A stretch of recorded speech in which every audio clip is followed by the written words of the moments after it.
1차전 LG가 승리를 거뒀습니다. 75대 66으로 승리를 거뒀는데 9점 차인데 접전이었다가 근데 LG가 질 것 같지 않은 그런 경기를 했었어요. 사실은 LG가 20점 차로 이겼어야 될 게임이에요. 제가 보면. 근데 SK의 그 원희의 뽀록 3점이 그 뽀록이 아니죠. 뭐 근데 뭐 백보드 맞고 들어가고 막 이런 거 있잖아요. 뽀록이죠 사실. 네. 근데 저는 그게 솔직히 말해서 그리고 원희 고가 있기 때문에 그렇게 큰 점수 차로 안 졌다고 보고 LG가 그냥 압도하는 경기였다고 봅니다. 그냥 LG는 하고 싶은 대로 다 했고 SK는 하고 싶은데 못했어요. 저도 약간 비슷한 생각이 든 부분은 LG 슈터들의 슛감이 정상적이었으면 저는 20점 차까지 갔을 수도 있겠다는 생각이 들긴 했어요. 유기상이나 이런 선수들이 워낙 안 들어가서 3점 차. 30점 차. 30점. 아니, 상대도 안 됐어요. 1차전 때 네. SK 뭐 아무것도 못 했는데. 또 내용적으로는 LG가 확실히 네. 1승을 제대로 챙긴 게임이 아니었나. 네, 저도 그런 생각이 듭니다. 그럼 여기에서 두 분 LG 팬을 하시고 제가 SK 쪽에 어떤 변호를 하면서 힘드실 것 같은데요. 한번 해볼까요? 힘드실 것 같은데요. 네, 쉽지는 않을 것 같습니다만은 자 자, LG 뭐 네. 어떤 부분이 좋았습니까? 일단 첫 번째로 말씀드려야 거 당연한 거 타마레이, 마유레이. 그 칼 타마요 선수와 아셈 마레이 선수가 SK의 골밑을 박살을 냈습니다. 고급진 언어를 쓸까요? 작살 냈습니다. 왜 그러냐면 SK 그러니까 전 마레이가요. 그렇게까지 골밑을 우리 샤키로 고배운 줄 알았어요. 레이커스와 미네소타의 5차전을 보신 분들 아시겠지만 27점 24리바운드를 그렇게 또 고배우로 보는 줄 알았습니다. 그냥 아무도 못 막았어요 마레이를. 원이 혼자로는 절대 안 됩니다. 마레이를 막으려면. 그래서 안용준도 들어와 오세근도 들어와 최봉현도 들어와 다 들어옵니다. 근데 마레이는요 빙빙빙빙 돌면서 다 넣어버렸습니다. 저는 마레이가 그렇게 골밑 득점을 잘하는 선수인지 새삼 깨달았어요. 근데 이게 마레이를 타마요가 원래는 SK를 상대로 제일 약했어요. 9개 구단을 상대하면서 제일 약했습니다. 근데 이 선수는 어제 신마요였어요. 자기 동료들을 살리면서 피켄롤도 해, 피켄팝도 해, 아이솔레이션도 해, 폭탄 처리도 해. 못하는 게 없었어요. 어제 타마요는요 제가 봤을 때 50억짜리 선수였어요. 기가 막혔습니다. 여기까지 하겠습니다. 더 하면 오버하는 것 같아요. 제가 지난 방송에서 뭐라 그랬습니까? 네. 제가 그랬잖아요. 진짜로 정확하게 그랬어요. 챔프전에서 타마요가 가장 강력한 변수가 될 거다. 그렇죠. 아마 오색은 최부정이 맡을 텐데 이 선수들의 어떤 수비 활동력이 좋지 않아서 타마요 쪽에서 뭔가를 할 것이다. 그리고 두 번째는 양준석이 막히면 타마요가 게임 리딩 즉 메인 볼 핸들러를 할 수밖에 없는 그런 구조다. 그래서 타마요 조심해야 된다라고 말씀드렸죠. 사실 정규리그 때는 잘 막히긴 해서 그게 있잖아요. 보면 농구를 어설프게 알고 있는 사람들이 정규리그 뭘? 이게 당연히 어떤 특성을 가지고 있는지 전혀 이해 못하는 사람들이 보면 그렇게 타마요 잘 막았는데 그걸 누가 몰라요? 알고 얘기하는 거잖아요. 잠깐만 근데 SK 변화하신다고 그러지 않으셨어요? 그랬는데 타마요 참을 수가 없었어요. 타마요 너무 잘해가지고. 두 분 다 얘기 너무 잘해주시고 공격적인 부분 얘기 너무 잘해주셨고 저는 좀 두 선수의 수비에 대해서 또 이동환 기자가 또 엔드원 하나 쓰지 않았습니까? 네, 그렇죠. 일단은 그 엔드원 내용 먼저 말하자면은 LG의 이 수비 플랜이 너무 좋았어요. 그래서 제가 그 기사 제목이 더블 세깅이라고 했는데 그렇죠. 그러니까 유기상을 김선영이 아닌 최원혁이 붙이고 어떤 헬프 수비수를 쓰고 타마요를 이제 최부경에 붙이고 최부경을 버리고 헬프 수비를 쓰면서 이 두 선수가 이 헬프 수비수로서 서로를 보충해주는 그래서 이 원희가 아예 페인트 좀 진입을 못하게 만들어버려요. 대박이었어요. 이게 사실 작년 6강 플레이오프 때 KCC가 SK 잡을 때 쓴 수비랑 좀 비슷한 결이에요. 그때 KCC도 최준용이나 이승현이 라거나 뒤에서 버티면서 원희가 페인트 존에 아예 못 들어오게 합니다. 이렇게 되면 뭐가 효과가 있느냐? 원희가 거의 웬만하면은 아주 빨리 들어가서 올려놓거나 외곽슛 던지는 말고 할 게 없어요. 근데 저는 진짜 무서운 건 이 선수의 그런 뭐 방금 말씀드린 그런 득점도 있지만 자기가 던진 거 놓쳐서 다시 넣는 게 진짜 원희 풋백 득점 살아나면은 SK 분이 걷잡을 수 없는데 작년 KCC 그리고 올해 LG의 이런 수비 형태는 원희의 풋백점을 거의 원천 차단해요. 거기다가 헬프 수비스가 타마요다? 그러면은 타마요가 안에 있으면 타마요랑 마레이가 거의 대부분의 시간 동안 페인트 존에 상주하기 때문에 원희가 아무리 순간 마레이를 제치고 툭 쳐내도 타마요가 잡습니다. 그러니까 이런 현상이 일어나는 거예요. 이게 맞아요. 바로 이 LG의 1차전 수비법이 정말 좋았던 이유입니다. 제가 간격 계속 말씀을 드리는데 네. 정말 리그 최강의 수비다라고 말씀드렸던 게 뭐냐면 실제로 그 원희 선수가 탑에서 뭔가를 하려고 그러잖아요. 그렇죠. 그때 그 LG의 포메이션을 보면 굉장히 놀라워요. 뭐냐면 양쪽에서의 어떤 개투 비슷하게 딱 들어가서 좁혀요. 갭 디펜스를 하거든요. 그 갭 디펜스에서 허점이 노출이요. 그러니까 저도 이제 넥스트 커버리지라는 어떤 수비 개념을 얘기를 했는데 그 수비 간격을 이렇게 보시면 LG가 지금 예술입니다. 예술이고 그럼 이제 SK가 또 다른 방식으로 예를 들어서 뭐 김선영의 뭐 2대2 피켓롤이라든가 아니면 원희와의 뭐 인버티드 뭐 이런 걸 할 때 이제 코너 쪽에 또 잘 세워 놓으니까 하면 거기에 따른 이제 넥스트 커버리지가 정말 예술이에요. 그러니까 최대한 다는 못 막으니까 최대한 낮은 확률의 어떤 슈팅을 던지는 선수에게 주는 수비가 LG는 지금 거의 확립이 돼 있어요. 네, 이 부분이 정말 좋습니다. 네. 그 이게 원희 얘기가 이제 지금 저희가 또 다룰 부분이었는데 지금 얘기가 나왔으니까 원희고에 대해서 막힌 거에 대해서 제가 얘기하고 싶은 건 오늘 전희철 감독은 1차전 경기 전 인터뷰 때 원희고 안 한다 그랬어요. 근데 1쿼터 때 원희고 안 했거든요. 원희 야투 하나 던졌어요. 근데 게임이 잘 풀렸어요. 왜냐면 안영준이 정인덕 매치업 헌팅을 잘했거든요. 근데 2쿼터 때 게임이 잘 안 풀렸어요. 그러다 보니까 어쩔 수 없이 자동적으로 원희고가 돼버려요. 근데 이 원희고는요 KT 때 4차전과 원희고만 달라요. 이때는 극단적으로 원희고만 생각하기 때문에 세팅을 다 맞춰놓은 상태에서 원희고인데 이 챔프전 1차전 때 원희고는 달라요. 근데 LG는 그걸 알고 있어. SK가 잘 안 풀리면 원익으로 한다라는 걸 잘 알고 있고 미리 준비를 했어요. KT랑 달라요. 이거는 KT는 준비를 못했기 때문에 털렸고도 LG는 준비를 했기 때문에 안 털렸어요. 원희고가 시작된 2쿼터 원희가 야투 7개를 던졌는데 1개 들어갔어요. 맞아요. 1개. 맞아요.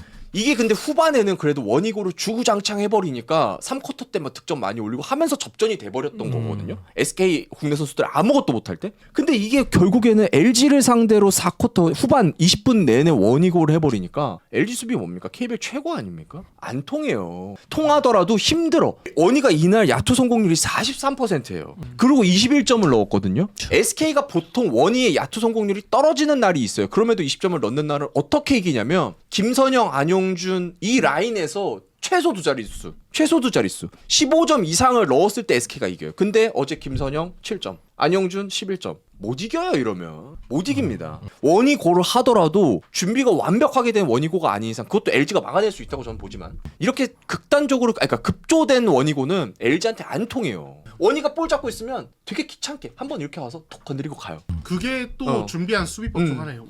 탑에 원희에 갈 때 한 명이 체크해주면서 그 잡는 시간을 좀 지연시켜줘요. 맞아요. 그런 것 같아요. 거의 예외 없이 거의 양준석이라는 선수를 수행을 했고 그리고 사실 방금 말씀드렸던 그런 이제 원희고에 대한 LG 대응법을 SK가 후반에 좀 깨려고 뭘 했냐면 타마요가 이제 2대2 수비에 포함되는 패턴을 좀 계속 섞어요. 그래서 타마요가 원희가 이제 원희고를 하기 전에 사전 작업을 좀 해주면서 타마요가 미리 대기 못하도록 좀 만들거든요. 그게 좀 그래도 후반에 좀 그래도 좀 혈이 뚫리는 영향을 주긴 했는데 이게 승부에 좀 직접적인 어떤 결과를 바꾸는 그런 쪽까지 가지 못했고 그리고 저는 LG가 이런 식의 수비를 계속 유지를 한다면은 다르게 말하면 이건 오색은 김영민 사라고 지금 강요받는 건데 근데 하필 지금 오색은 슈팅핸드 4번째 손가락이 골절 상태입니다. 맞아요. 그리고 김영빈은 어제 경기에서 저는 다 보여줬다고 생각하는데 그러니까 이 선수는 사이즈도 좋고 슈팅력도 괜찮아요. 근데 경험이 너무 적은 선수다 보니까 이런 순간순간 이 작은 실수들이 자꾸 나와요. 맞아요. 그 리스크가 있어요. 그러니까 SK가 어제 최보경을 한 9분도 안 썼어요. 근데 이 LG의 이 원희고 수비 때문에 오색은 김영빈을 계속 30분 이상 쓰는 순간 SK는 어제처럼 약간 그런 잔실수들 때문에 경기가 말리는 상황들이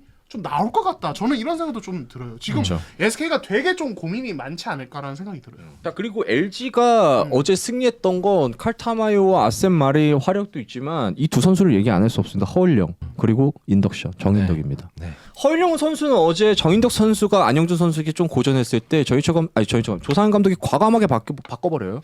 허일영 선수가 투입됩니다. 그리고 고기를 먹어본 남자, 우승해본 남자는 다릅니다. 뭘 해야 될지 정확하게 알아요. 본인의 3점 슛을 처음에 몇 개 던져보다가 안 되네, 잘 안 들어가네. 이러니까 안으로 들어가 버려서 컷하고 들어가가지고 SK가 완전히 마레이 타마요에 집중된 그 순간 허일영 완전 놓쳐버립니다. 오세근이 놓쳤어요. 그거를 공격 리바운드 상황을 놓쳐버립니다. 그 오세근이 경험 많은 오세근이 허일영은 완전히 허를 찔렀어요. 그 사람의 9점, 그 선수의 9점은 저 90점짜리 게임 그 완전 그 정도의 효과라고 봅니다. 여기 허일영 선수도 미담 하나 좀 썰풀자면 2차전 때도 그런다고 하는데 1차전 때 단체 관람이 400명이 왔거든요. LG에서 하는. 잠실. 근데 허일영의 아내분이 포카리 스웨트를 또 수백 개를 준비해서 팬들에게 선물을 그 정도예요. 포카리 스웨트의 힘이에요. 제가 봤을 때. LG만의 그 끈끈함. 그리고 정인덕 선수에 대해서 얘기하자면 이 선수는 1, 2, 3쿼터 내내 조금 고전했어요.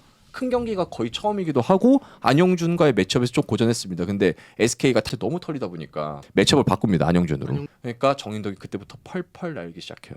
이 선수가 볼 핸들링이 너무 잘하더라고요. 볼 핸들링을. 그리고 마레이였나요? 킬 패스 기가 막힙니다. 진짜로. 네, 알겠습니다. LG 참가 이제 다 끝났어요. 네. 저 하나만 더. 방금 그러니까 저는 참 대단하다고 본 대목이 뭐냐면 그러니까 그 말씀하신 대로 3쿼터 중반부터 결국 안영준을 타마에게 붙입니다. 정인덕을 오세근이나 김영빈이 막아요. 근데 저는 이제 사실 이 매치업에 대해서 4쿼터 막판에 그 SK가 따라오는 그 타임에 LG가 계속 정인덕과 마레에 2대1을 하거든요. 이거는 사실 벤치에서 지시하지 않으면 안 나올 공격이에요. 근데 네. 저는 이제 지금 둘 중에 하나 나중에 꼭 물어보고 싶은 건데 조상현 감독한테 이거를 그러니까 이런 매치업 변화를 예상하고 이게 이미 연습이 된 건지 왜냐면 정인덕 말의 2대2 이게 전 시즌 때 한 번도 못 봤거든요. 아니면은 그냥 거기서 즉흥적으로 인덕아 너가 한번 해보자. 저기 김영빈이랑 오세근 발이 느려서 너가 한 건지 전 이게 너무 궁금해요. 그래서 나중에 제가 아직 조상현 감독께 전화를 못했는데 챔프전 기간이라 물어봤어요. 아 좋습니다. 물어봤어요. 이러는 거 방송할 때 하러 오기 전에 물어봤어요. 뭐라고 얘기했어? 공격적으로 하라고 주문을 했는데 정인덕 선수의 그 2대2 패스 이거는 깜짝 놀랐대요 본인도. 근데 여기서 그 정도인 줄 몰랐는 거예요. LG를 사랑하는 민중구, 엘봉에 미친 민중구가 미담 하나 더 풀어드립니다. 정인덕은 한속봉이다. 오프시즌 때였습니다. 코트가 체육관이요. 불이 꺼져 있는데 조상현 감독이랑 박도경 차장이 사우나를 끝내고 연락을 받았대요. 코트가 불이 꺼져 있는데 경기장에 불이 꺼져 있는데 농구공 소리가 들린다. 그래서 조상현 감독이랑 박도경 차장이 궁금해가지고 경기장을 찾아갔대요. 문을 열었대요. 누구니? 이렇게 물어봤다면 인덕인데요. 이렇게 얘기가 나왔다. 불을 왜 꺼놨느냐? 드리블 연습.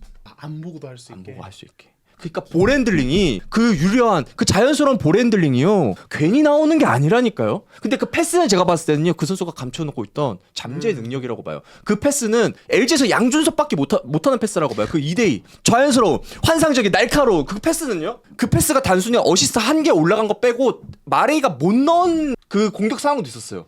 완벽한 2대2 패스 이렇게 쫙 뿌려주는 거 김승현이 했던 거 그런 걸 보여줘요. 정인덕이 했습니다. 여기까지 하겠습니다. 제가 찬물 좀 끼얹으면 네. 정인덕의 그 패스 있잖아요. 정인덕 좋아해요. 네, 좋아하는데 그 패스는 럭키비키잖아. 사실 운도 따라줬다. 럭키비키잖아 사실. 깜짝 놀랐다면서요. 그게 메인은 아니에요. 선수는 3D지. 예, 그거는 사실은 냉정하게 얘기하면 네. 그 LG 어떤 그 분위기가 너무 좋고 네. 조직력이 좋기 때문에 정인덕 선수가 그런 패스를 했던 거고 너무 잘했지만 네. 그거는 상수이기보다는 불안 요소의 가능성이 굉장히 높다. 이렇게 생각이 되고. SK 변호사의 말입니다. SK가 그렇게 못했는데도 불구하고 지금 75대 66 어쨌든 뭐 몇 점인가 9점인데 결국은 4쿼터 막판까지는 비슷하게 가면서 네. 투 포지션 게임을 했었죠. 네. 가면서 졌는데 SK가 사실 4강부터 정신을 좀 못 차렸어요. 음. 그래서 그 여파가 저는 1차전에 나왔던 것 같고 제일 문제가 이제 타마요인데 네. 일단 최부경의 수비 실수가 너무 많이 나왔는데 이거는 아마 2차전 때 수정이 될 거다. 그렇죠. 그 또 하나는 뭐냐면 아까 이동환 기자 얘기했다시피 LG가 그런 식의 수비를 하면 SK가 스몰 라인업을 가동을 할 수 있다. 즉 안영준이 타마요를 막을 수도 있다. 근데 안영준이 제가 볼 때는 타마요 잘 막을 것 같아요. 중요한 건 뭐냐면 진짜 안영준이나 김선영 그리고 스몰 라인업이 되면 제가 볼 때 김선영의 어떤 그 트랜지션 위력은 좀 더 강해질 수 있다. 게다가 원희가 1차전 때 실패했던 이유 중에 하나가 뭐냐면 LG의 어떤 수비가 굉장히 좋았던 부분도 있는데 그 선수가 습관적으로 잽 스텝을 써요. 이거는 전시현 감독이 직접 얘기한 부분이에요. 그러니까 그거 쓰지 말고 바로 들어가라. 네. 그렇게 되면 더블팀 들어갈 수 있는 타이밍이 쉽지가 않을 뿐만 아니라 네. 들어간다 하더라도 너의 그 파워와 등치 때문에 밀릴 것이다. 근데 원희도 거기서 잽 스텝을 많이 썼어요. 맞아요. 그러니까 2차전에는 그 부분이 좀 수정이 될 건데 이 부분 수정 가능한 부분들. 그리고 또 하나는 뭐냐면 지금 LG는 체력에 문제가 있어요. 세컨 유닛이 좋지가 않아. 이경도 뭐 이런 선수 잘하는데 먼로가 약하고. 근데 SK는 힉스가 있어요. 그러니까 그렇죠. 체력전으로 가면 예를 들어서 한 3차전, 4차전쯤 되잖아요. 그렇게 되면 이 세컨 유닛의 어떤 차이가 나올 가능성이 높다. 그럴 수 있죠. 길어지면 시리즈가 길어지면요. 단 SK 선수들이 정말 이제는 F이고 나발이고 이런 거 신경 쓰지 말고 진짜 팀 승리 위해서 뭐가 필요한지 생각을 해야 된다. 거기에 대한 집중도가 살짝 떨어졌는데 이제 올라오고 있다. 1차전은 전초전이었고 2차전부터는 여전히 SK가 유리한 것은 사실이다. 저는 이렇게 생각이 듭니다. 근데 저는 김선영 선수에 대해서 잠깐 간략하게 10초만 말씀드리자면 김선영 선수가 스팟업 슈터처럼 하는 구간이 있었거든요. 1차전 때 갑자기 코너에서 3점 슛 던지고 3점 슛 기다립니다. 패스를. 저는 그런 거 처음 봐요. 김선영 선수 농구하는 거 보면서. 메인 볼핸들러 역할을 처음에 하다가 이제는 예전에 그 원이고 때 극단적인 원이고 때처럼 스크린 받아가지고 패스 주고 가만히 지켜보고 슈팅 기다리고 예전처럼 뭐 달리는 농구도 거의 없었고 뭐 속공 자체가 하나밖에 없었으니까요. 그리고 예전처럼 수비 자체를 찢어버리는 뭔가의 그런 스네이크 드립이나 이런 자체 움직임 자체가 없어요. 이게 단순히 기량 저하냐 아니요. 정규리그 때 그런 모습을 다 보여줬기 때문에 기량 저하는 아니라고 봅니다. 애초에 활용법 자체가 굉장히 양보한다고 기사도 나왔다고 뭐 수정되긴 했는데 저는 양보의 문제라고 좀 보고 이거는 SK가 2차전부터 뭐가 진짜 LG에 통할 수 있는 최고의 공격법이냐 안영준이냐 아니죠. 김선영이라고 보거든요. 활용 제대로 해야 된다고 봅니다. 저는 제 개인적인 생각으로는. 알겠습니다. 네. 자 지금 여기까지 하면 될 것 같아요. 많은 분들이 지금 이제 LG와 지금 SK 챔프전 네. 지금 굉장히 관심이 많고 이제 내일 되면 또 2차전이 열립니다. 아마 이 시리즈가 좀 길게 갈 가능성이 좀 있긴 할 것 같아요. 민중구 기자는 4대0이지만 전 4대0. 저는 제 팬분들께 죄송한데 끝난 것 같아요. 정말 죄송합니다만 끝난 것 같아요. LG 못 이겨요. 어떻게 이겨요? 알겠습니다. 좀 두고 보죠. 네, 두고 보시죠. 다음 주에 네. 테스전을 하지 마세요. 창원 가십니까? 저 3차전 갑니다. 창원 가십니까? 전 홍천. 그러니까 창원 안 가시잖아요. 저는 창원 가려면은 6차전 가야 돼서 저는 4차전에 끝낼 거라서 창원은 못 갈 것 같습니다. 올 시즌은. 네. 알겠습니다. 자, 오늘 방송 여기까지 하도록 하겠습니다. 우리는 항상 최선을 다하겠습니다. 네이버 유튜브 구독. 좋아요 알람 감사합니다.